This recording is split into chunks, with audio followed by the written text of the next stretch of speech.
चला आता हे ना सकाळी रात्री तर मला काही वेळ भेटला नाही हे करायला काढायला. आता सकाळी मिस्टर ड्युटीवर गेलेले पण तरी ते बघणारच, बरी थोडाफार ओरडा भेटणारच. पण आता बघूया, पूर्ण पॅक झालं आणि मला कसं टेन्शनचे आणि मी त्याला काप पण नाही पाडली, तसेच ठेवून दिलेत. आता बघूया.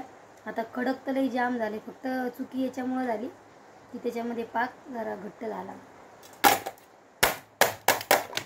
बापरे निघालंय, पण असं एकदम असं कडक आहे बघा.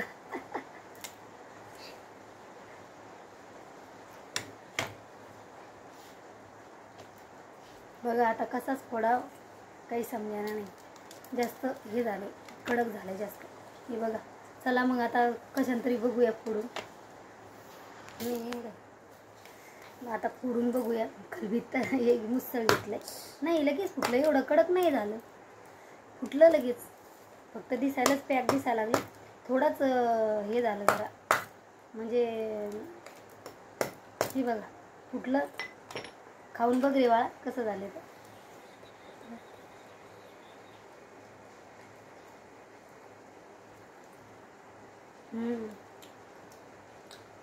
छान लागा लागलाय, फक्त कडक झाला. म्हणजे पाक करताना मिस्टेक झाली, असं काही झालं, करायला गेले पण झालं. म्हणजे एवढा संपल्याशिवाय दुसरा काही बनवणार नाही. हे संपून जेव्हा हे खाऊन टाकन सगळेजण, छान झाला. कसं आहे, वाया जायला नको. आपण करतो दर्गे, आपण करतो पण असं वाया गेलं मग मिस्टर ओरडतात. करायचं तर चांगलंच करा, नाही तर करू नका.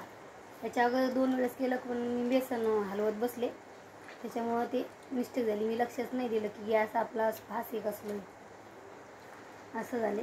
पण छान लागा लागलाय खायला. म्हटलं लयच कडक झाला का काय, दगडानं फोडून खावं लागते, पण व्यवस्थित झाला. चला आज असं, चला भेटूया अशाच दुसऱ्या व्हिडिओमध्ये. तोपर्यंत धन्यवाद. आज आता संडे आहे तर भरपूर असं काम आहे करायला. जेवण माझं बनवायचं राहिलेलं आहे आणि सगळं काम राहिले करायचं घरातलं सगळं. आज थोडी साफसफाई केली. आता दसरा यायला लागलाय तर सगळं जाळं वगैरे काढले. मी गावाला आले तेव्हाच मी सगळं साफसफाई तर केलेली आहे. माझी साफसफाई करायची बाकी नाही राहिली, तर नाही म्हणून तेवढं थोडं पुसावं लागेल. डबे वगैरे मी सगळे साफ केलं होतं, गावी गेले होते, गावाहून आले होते तेव्हा. आणि आता सगळं जाळं बिळं सगळं काढलेलं आहे, सगळं झालं आहे. म्हटलं थोडं आता हे राहिलं होतं तुमच्याबरोबर शेअर करायचं, हे तुमच्याबरोबर शेअर करते. आता बाकीचे राहिलेले कामं राहिलेत माझे करायचे, आता ते पण करते. आणि मुलं आत्ताच उठलेत, त्यांचं आवरलं त्यांनी, आता माझं राहिले आवरायचं असं खायला. आता राहिलेत कामं करायची बाकीचे पण दे, आता करते कामं. चला आता असंच भेटूया दुसऱ्या व्हिडिओमध्ये. स्वस्त राहा, मस्त खा, असे काही पकडे करू नका आमच्यावानी तुम्ही. आमचा पगडा थोडा जरा लक्ष द्यायला असं व्यवस्थित झाला असता, पण थोडं लक्ष म्हणजे नजर हटी तर दुर्घटना घटी असं झाले. थोडी नजर हटली म्हणून असं झाले. तुम्ही पण मस्त बनवून खा. आता मुलं पण खाणारच. चांगलं झालं फक्त एवढं आहे, म्हणजे त्याला शेप वगैरे देता नाही आले आणि त्याच्या टेन्शनने मी त्याला कट पण नाही मारलं. चला आता बघा.